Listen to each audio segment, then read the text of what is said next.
de responsabilidade, que a família é um lar onde se evidenciam diversas renúncias, para que a gente muitas das vezes consiga permanecer com a nossa casa de pé. Tem experiências, eu confesso que para mim a gente estuda, a gente aprende, e tem experiência que os livros eles vão te permitir saber, te permitir talvez não viver algo de ruim quanto a sabedoria, mas no casamento quem passa sabe que muitas das coisas você não vai aprender em livros, você vai aprender no seu dia a dia, na sua experiência diária como mãe, como pai, como um filho, como um marido. Deus me colocou essa palavra no meu coração. Eu quero dividir ela com os irmãos. Aleluia. Nós devemos estar atentos para receber aquilo que o Senhor quer falar conosco nessa noite. Eu sei que aparentemente parece um texto falando sobre a salvação, sobre uma pessoa que não merece, mas mesmo assim ser chamada, mas dentro dela o Senhor preparou revelações para nós estarmos falando nessa noite, trazendo para agregar da nossa área familiar. Amém? Glória a Deus. Antes de Jesus ele dar o exemplo dessa grande ceia, você vai começar no capítulo de número 14, no verso de número 1, vai dizer: e aconteceu que entrando ele na casa de um dos principais fariseus para comer pão no dia de sabático, e eles estavam observando, e eis que ali estava diante dele um homem hidrópico, e Jesus respondendo falou aos doutores da lei e aos fariseus dizendo: é lícito curar no sábado? Jesus ele está na casa de um dos principais dos fariseus, para a gente entender o que está acontecendo aqui no ambiente. E quem eram os fariseus? Os fariseus eles se colocaram como opositores ao ministério de Jesus. A gente vê na Bíblia a todo momento os fariseus se preocupando em achar falha em Jesus para ter como o acusá-lo, para ter como o prenderem e falarem que ele era um falso profeta, que estava desmentindo acerca do Evangelho. A todo momento eles estavam criando situações para acusar a Jesus. Quem eram esses fariseus? Eles eram um grupo de judeus que eles se empenhavam, eles se dedicavam em estudar a lei Torá. Eles se empenhavam em estudar o Pentateuco, que são os 5 primeiros livros da Bíblia. E o que esses grupos eles faziam? Eles se comprometiam com aquilo ali de uma forma tão grande que eles não abriam mão dos seus valores, daquilo que eles acreditavam, para agradar ou aceitar ninguém. Então, até com os fariseus, nesse momento, a gente aprende. Hoje em dia, a gente vê no nosso meio pessoas abrindo mão de valores e de princípios para serem aceitos, para serem bem vistos, talvez para ter reconhecimento de alguém que já tenha nome. Nós vemos hoje em dia pastores casando homossexuais, algo que a Bíblia proíbe. Só que os fariseus eles não faziam assim. Quando eles acreditavam em algo, em algum costume, eles pegavam aquilo dali e eles iam até o final. Só que os ensinos de Jesus eles eram mais próximos dos fariseus do que qualquer outro grupo judaico. Então nós vamos ver a todo momento os fariseus se aproximando de Jesus. Os fariseus se aproximando dele para tentar achar uma falha, tentar achar algo de ruim. Só que eu acho muito interessante que mesmo ele fazendo isso, não conseguia, porque Jesus, ele liderava não só com palavras, mas ele era exemplo de tudo aquilo que ele falava, ele também fazia. Jesus não só liderava com palavras, ele liderava com atitudes, e muitas das vezes a atitude de Jesus vinha antes do ensinamento. Nós vamos ver quando Jesus pega os discípulos para lavar os pés dele, ele vai se levantar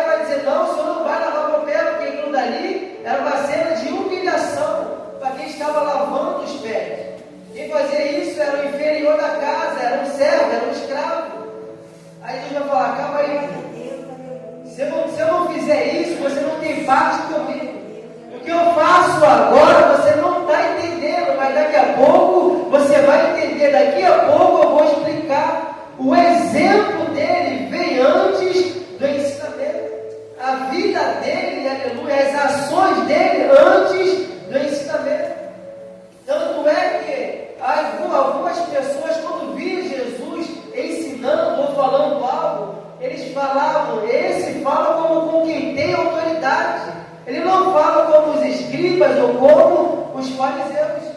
Porque ele não só falava, mas ele também fazia. E o que pegava entre os fariseus era isso. Porque muitas das vezes, ele queria que você fizesse coisas que nem ele fazia. Ou então, muitas das vezes, eles faziam só para manter uma aparência.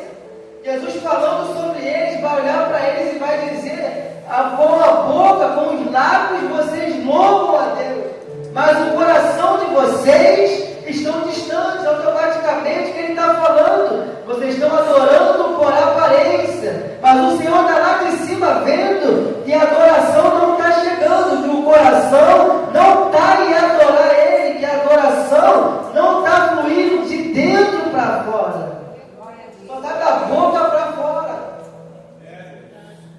Então nós vamos ver Jesus liderando com as atitudes. Quando eu cheguei aqui, estava se falando sobre a atitude. E a autoridade que Jesus tinha era por causa das atitudes que ele tinha mediante as coisas que tentavam sobre a ele. Vamos ver se agora ele vai se livrar. Vamos ver agora o que ele vai fazer. Vamos ver qual situação agora ele vai arrumar para escapar dessa que nós armamos para ele.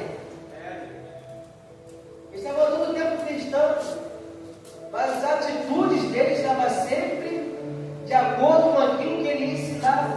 E quando você faz isso, você ganha uma autoridade. Quando você faz, você ganha uma autoridade. Você pode muitas vezes ser sábio, mas quando a pessoa vê você fazendo, o aprendizado é diferente. E falou sobre pedagogia, você aprende mais com aquilo que você vê, recebe mais para você do que aquilo que você ouve. Trazendo para os nossos ensinos, para as nossas crianças, falando dentro do nosso lar. Se você falar, mas não fazer daqui a pouco, você não vai ter autoridade com o seu filho, com a sua filha, talvez com a sua mulher, com o seu marido. Porque você vai cobrar, mas enquanto for a sua vez de fazer, a primeira coisa que vão perguntar não é. Mas você não falava isso? Você não falava que era desse jeito? É a mesma coisa um pai que, por exemplo, bebe e repreendeu o filho de beber. Ele pode conseguir quando esteja pequeno, mas quando estiver grande, mas e o senhor? Mas e a senhora? Eu tive um exemplo desse dia com o Theo, que qualquer coisinha a gente fala para ele não jogar lixo na rua, e tenta educar ele da nossa maneira, fazendo de forma correta. Aí eu andando no canarinho, estava chupando uma bala, aí a gente estava conversando, peguei o papelzinho, abri e joguei. Na mesma hora ele falou, pai, ele joga? Eu fiquei tanto sem graça, peguei o papel, botei no bolso. Por quê? Porque é isso que a gente ensina.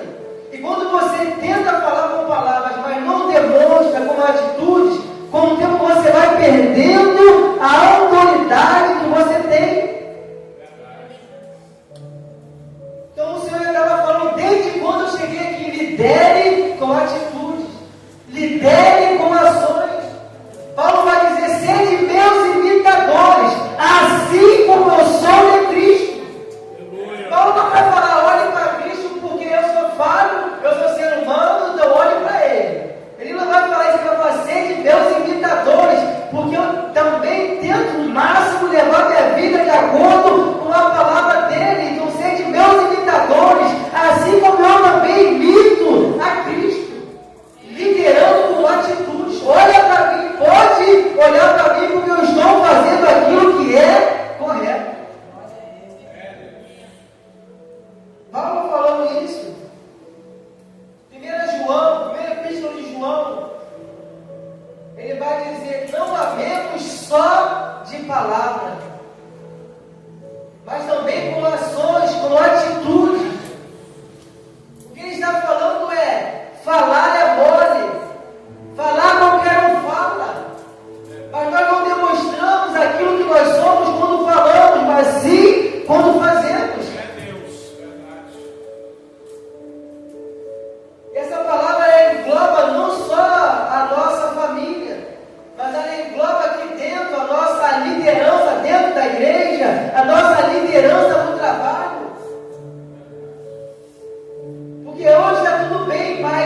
amanhã vai ter um dia que você precisa cobrar.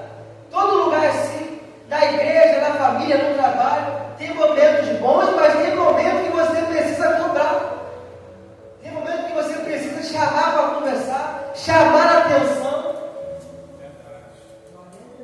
E se você não for aquilo que você está cobrando, você perde a autoridade. Então Deus está falando conosco nessa noite: lidere com ações, lidere com atitudes.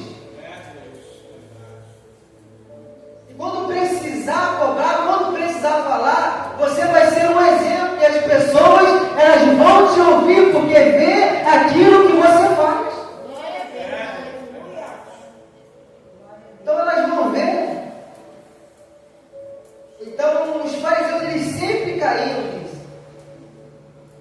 Eles sempre faziam isso. Eles cobravam das pessoas aquilo que nem eles mesmos faziam. Olha a hipocrisia. É por isso que Jesus vem arrebentando, de certa forma, eles. Sepulcro caiado. Porque estavam vivendo de uma certa aparência. Jesus estava reunido com eles. Qual dia? No dia do sabático, para comer do pão. E qual era a importância para os judeus, para os fariseus? Eles guardavam o sábado ao pé da letra, a ponto de não poderem fazer nada. Quando Deus lhe dá essa ordem, lá em Êxodo, em Levítico, ele fala que o homem vai trabalhar 6 dias, e um dia ele vai tirar para descanso, para descansar, para renovar a bateria. Só que eles levavam tanto ao pé da letra, que para eles não podiam se fazer automaticamente nada, nem se fosse uma ação boa. Aí Jesus vai olhar para eles e vai dizer: e se cair um boi, como se fosse cisterna, de um poço, você vai deixar lá até o outro dia? Ou você vai lá tirar? Você vai deixar lá porque é sábado? Ou você vai lá e retirar? A Bíblia fala que eles ficam em silêncio. Porque na verdade o sábado ele é um dia para a gente descansar. Mas não automaticamente é algo que precisa ser guardado a ponto de não fazer nada. Nós vamos ver isso no Novo Testamento, em que a igreja do primeiro século, ela começa a adorar a Deus mais no domingo do que no sábado. Antigamente, sábado era o dia de consagração, de adoração ao Senhor. Mas a igreja do primeiro século, ela começa a adorar a Deus mais no domingo. E aos poucos, sem perceber, o dia de adoração a Deus tinha se tornado domingo, o domingo do Senhor. E eles falam que começaram a adorar no domingo porque foi o dia da ressurreição de Cristo. Então, automaticamente, o que Jesus estava tentando ensinar é que não precisava em si parar de fazer tudo no sábado, mas que sim, que nós precisamos também descansar. Precisamos também de um dia de folga. Também precisamos relaxar a nossa mente. É um dia de recarregar as baterias, porque nós somos seres humanos. E trazendo isso para dentro do nosso lar. Porque muitas das vezes nós vivemos sob uma opressão, nós vivemos uma vida corrida, mas não tiramos dias, às vezes, para levar a nossa família, nem que for numa praça, para conversar, tomar um açaí, uma casquinha. Esse dia do descanso, esse dia de tirar esse dia para minha casa, para minha família. Eu não estou falando aqui de gastar dinheiro, de esbanjar, não estou falando disso, de levar para lugares caros, mas eu estou falando de você tirar um dia para relaxar.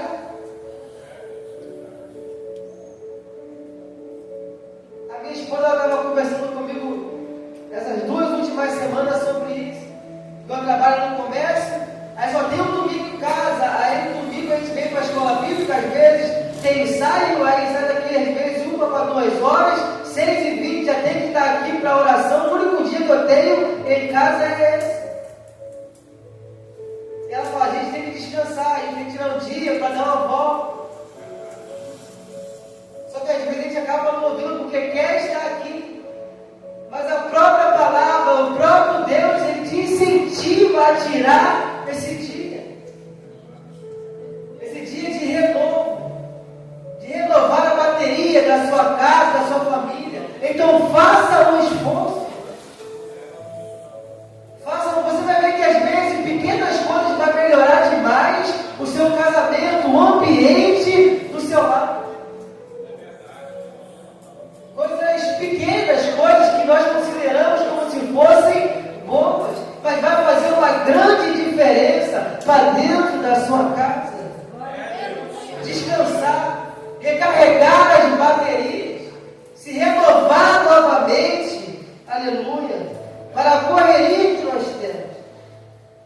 A Bíblia vai dizer que Jesus ele vai encurralar eles com as suas perguntas. E depois ele vai dar esse exemplo. Igual o Senhor, uma vez o Senhor fez um convite, fez um grande banquete, uma grande ceia, e mandou um monte de convites. Quando você está preparando algo grande, imagina você preparando um casamento, uma festa de 15 anos.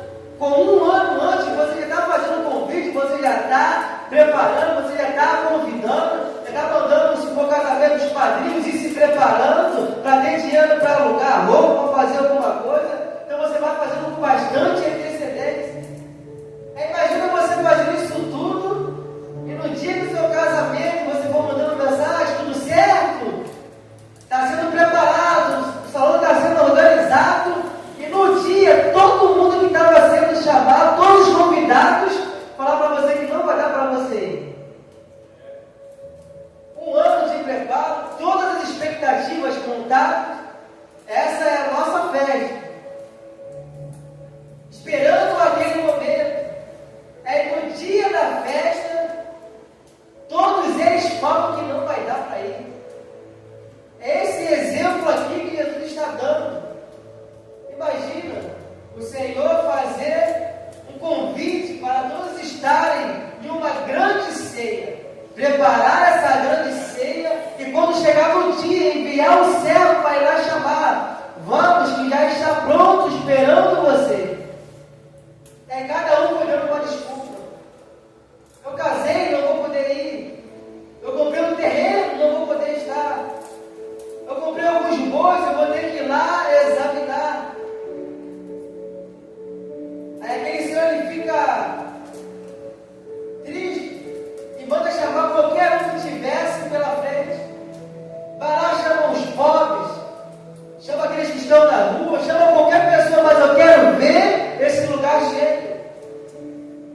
Isso aqui o Senhor está falando do Evangelho, da palavra dele. Por quê? Porque ele veio para os seus, mas os seus não o aceitaram. Aí ele falou assim, vai lá, chama lá os pobres, chama lá os aleijados, chama lá aquele que não merece estar. Automaticamente ele está falando, chama lá o Marcos, chama lá o Jefferson, chama lá o Getúlio. Sabe o que ele está fazendo? Ele está expandindo o evangelho dele. Já que os meus não me aceitaram, eu vou dar direito a todos aqueles que crerem em mim, ser chamado de meu filho. Chama lá. Eu e você, nós não merecíamos. Nós somos esses que não merecíamos, mas mesmo assim, por causa da graça dele. E o que é graça? Favor e merecido. Aquilo que você não merece, mas Deus te permite conquistar. Nós não merecíamos, mas pela graça dele, nós iremos conquistar pela nossa fé em Cristo Jesus. O que nós merecemos? Como pecadores, nós merecíamos o inferno, mas a misericórdia dele alcançou as nossas vidas e aquilo que nós merecíamos, ele nos livrou para nos dar aquilo que não merecíamos. Olha como a graça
agradecimento pelaquilo que Ele faz. E para nós encerrarmos, aleluia, muitas das vezes o que falta dentro da nossa casa é o reconhecimento.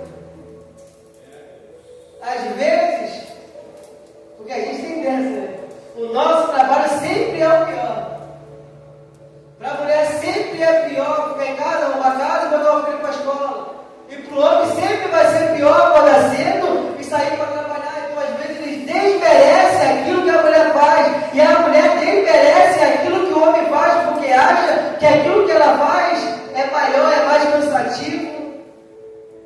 A gente vai desmerecendo as pessoas que a gente está abraçando. É Deus falando para a gente: valoriza ele, valoriza ela. Veja com outros olhos. E isso eu tenho certeza que vai mudar. Eu vou trabalhar, mas quando eu chego em casa, a comida está feita, a casa está arrumada, meu filho veio da escola. Minha mulher não está trabalhando, mas ela está se esforçando dentro do nosso lar. E quando eu chego, está tudo preparado. Aí, às vezes, por causa de uma coisa, o marido chega e crucifica a mulher. A mulher fez tudo. Fez comida, levou o filho para a escola, trouxe. Varreu, passou pano. Aí esqueceu, não deu tempo de lavar a roupa. Fez tudo, só não lavou a roupa. Aí o marido chega por causa disso e acusa a mulher. Está em casa fazendo o quê? O dia todo? Por causa de um detalhe, desmerece tudo aquilo que ela fez. A mulher é da mesma forma com o marido. Às vezes desmerece. Às vezes o homem vai trabalhar, chega no trabalho, cheio de dor de cabeça. Trabalhando muitas vezes no ambiente de pessoas que não são crentes. Volta para casa com a cabeça cheia. E quando chega é mais perturbação em casa. Um casamento desse ele não vive. Ele sobrevive. E ao tempo ele vai se esfriando cada vez mais. Como eu disse aqui, o casamento ele é um aprendizado. E com o tempo o Senhor ele vai nos ensinando. Eu tenho certeza que se você colocar só esse pouquinho daquilo que nós vimos hoje, que não é nem quase nada da base de um casamento, eu tenho certeza que a sua vida com o seu filho, com a sua mulher, com o seu marido, ela já vai melhorar. A sua casa vai ser uma casa mais feliz, um lar onde habita a paz do Senhor. Mas nós que complicamos tudo. Então o Senhor falando conosco, valoriza. Olhe com outro olhar. O que Deus quer dizer é: reconheça aquilo que o outro faz também. Eu quero te pedir para se colocar sobre os teus pés. Nós vamos terminar com uma oração, aleluia, pelos nossos lares.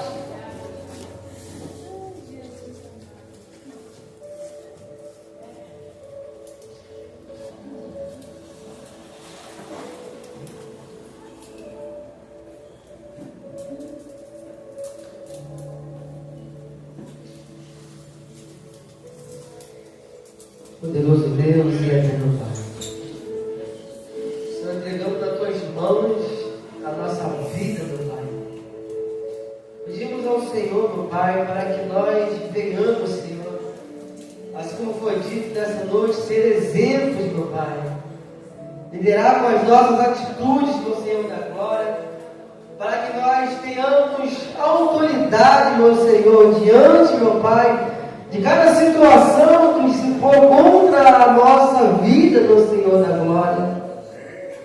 Que o Senhor possa nos ajudar, meu Pai, a preservar o nosso lar, Senhor, a reconhecer também, meu Pai, o esforço, meu Pai, e a vida, meu Pai, da nossa família, meu Senhor da glória. Nós venhamos entender, meu Pai, aleluia, o outro lado também, e não só julgar, não só tacar pedra, meu Senhor. Toma nas tuas mãos a cada lado, meu Pai, que muitas vezes anda danificado, meu Pai, anda, Senhor, perdendo o amor, a felicidade, o carinho, o afeto, meu Senhor, da glória, e que o Senhor possa nos ajudar, meu Pai, em nome do Senhor Jesus Cristo, meu Pai, com as nossas atitudes, meu Pai, recuperar, meu Pai, talvez o amor que esteja se esfriando, a felicidade que esteja subindo, a paz que esteja se esgotando, meu Pai, que as nossas casas, que os nossos lares, meu Pai, venham ser repletos da Tua presença, meu Senhor, e que tudo seja para a honra e glória do Teu santo nome, em nome de Jesus.